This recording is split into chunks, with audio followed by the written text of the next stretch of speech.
Do piče, tak normálne stará dobrá Soňa, ty kokos, čo hovorila o vakcínach, o všetko možno, že to je na piču a neviem čo, celý covid, bla bla bla, tak normálne už není, respektíve už nemá tú pečiatku kruhovú a už nie je súdno znalky. No sa posereme teraz a dáme si nejakú dobrú dezinformáciu, čo je teraz aktualita pred 5 dňami, kde proste tento guvernér vám povie jednu vec, ktorú vám preložím za chvíľu.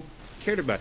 And you see some of the correspondence where he's saying privately, hey, the mRNA COVID vax may cause miscarriages in pregnant women. Then publicly they're saying, no problem, no, totally safe, all this. No, pre tých, čo nerozumiete, tak on povedal jednoduchú vec. Anthony Fauci je posledné týždeň, 2, 3 grillovaný v Senáte. Anthony Fauci bol ten človek, ktorý bol vlastne doktor všetkého a ten vám dával tieto všelijaké tie rúška nariadenia a vakcína je bezpečná a sračky. No a tento senátor teraz povedal, že našli v jeho SMS-kách a e-mailoch, respektíve v jeho súkromnej komunikácii informácie, kde hovoril, že vakcíny môžu, respektíve majú niečo spoločné s predčasnými potratmi. Ale verejne hovorili, že to nie je žiadny problém, že vakcíny sú bezpečné.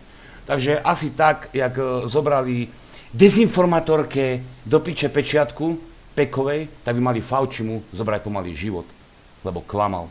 A keď si myslíte, že COVID vakcína je sloboda, tak si dajte aj teraz aspoň 3 boostery. Prajem pekný deň.